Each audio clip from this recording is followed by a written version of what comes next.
Is Asian American and Pacific Islander Heritage Month. What better way to highlight this special month than to introduce you to a successful Pacific Islander in our community. Joining us this morning is owner of Pitch 25, Brian Ching, but you might recognize him better as the legendary player for the Houston Dynamo. Good morning, sir. Thank you so much for coming in. Always a pleasure catching up with you. I feel like it's been a minute since I last saw you. Yeah, I think it's been a while. So. I think that was, when was that? I'm trying to think. It was during a World Cup, but it might have been, what year are we in? Pitch. Yes, but I think it might have been like 2 years ago. Oh, the World Cup was in December of 2022. 2022. So yeah, right. it's going on. Okay, so talk to us about your heritage and how, you're very prideful of it, of course, and rightfully so. But talk to us about your heritage. I was very lucky to grow up in Hawaii, first of all, but I'm actually a native Hawaiian. I actually went to a school that was built for Hawaiian kids specifically to educate them and grow them on. It's called Kamehameha Schools. It has one of the largest endowments in all of private schools, and I was pretty fortunate to go there, and it allowed me to kind of get away to college, and then go on to bigger and better things. Obviously soccer, and then now with my entrepreneurial efforts. Talk to us about breaking into the game of soccer. Obviously, was your first endeavor, and then you transitioned into entrepreneurship. Yeah. What was that process, that journey like?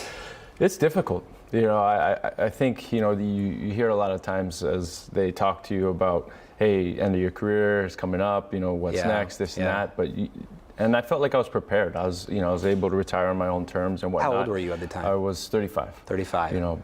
But then, nothing really prepares you for what actually happens, right? It's like when you have a kid, right? They say, oh, it's gonna be hard, and then all of a sudden, boom, you're like, holy smokes, right?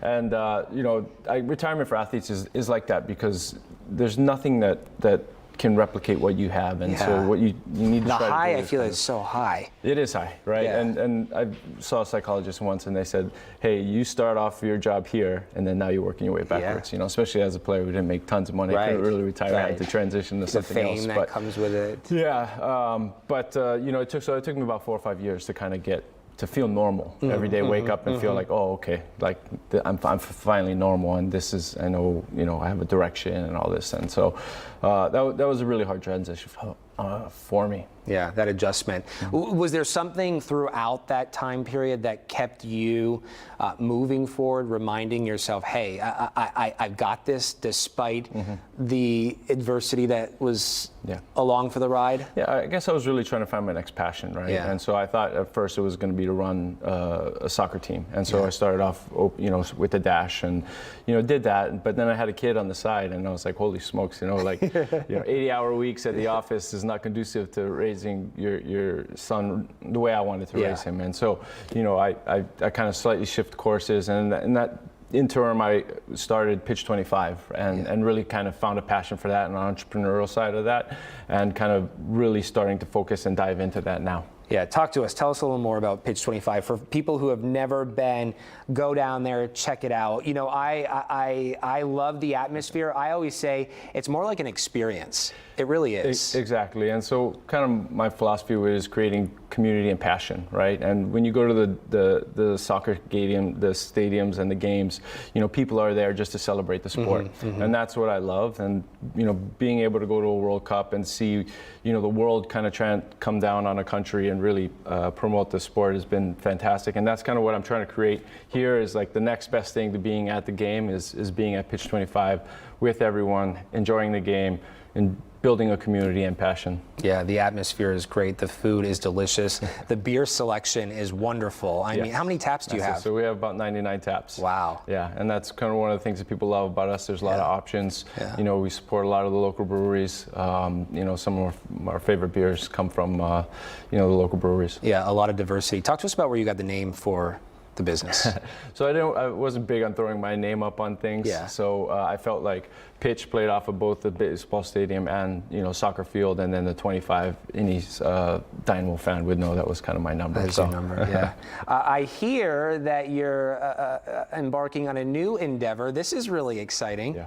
Tell us about it. Yeah, so, we've had a tremendous amount of success thanks to everybody that's come out and supported us at Pitch 25. And so now, I want to kind of grow that concept. I kind of want to share it, long-term vision is to across the United States, but I think short-term is to get one up and open in Katy before the World Cup comes around. That's awesome. Yeah. That's awesome. Did you ever think Houston would become home long-term? No, I never did. But to be honest, when I got here and I got to meet the people and the city, I loved it. And it felt very similar to growing up in Hawaii, with very cultural, very Asian, very Hawaiian, very, you name it. And coming here to Houston, I kind of got that same vibe, right? I always say the Aloha spirit is similar to the Southern hospitality. And so I love it here. It'll always be home moving forward. I'll always have a place here. Yeah, the community is extremely robust and very diverse. I never asked you, for people not familiar with the original location, where is it? Pitch 25 down, right next to the Dynamo Stadium. Right across the street, actually, from the Dynamo Stadium, by where Warehouse Live used to be, off of Walker Street, 2120 Walker Street. Okay.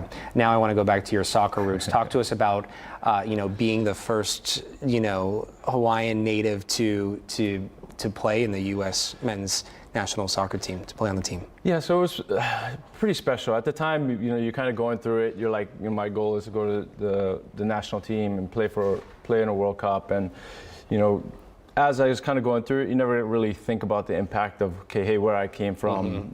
I'm, showing people from the Hawaiian Islands that, hey, you can get here if you work hard and you do the right things. And so, it wasn't until kind of later on in my career that I started reflecting a little bit more on those things and became really proud, right? It's like, wow, pretty special.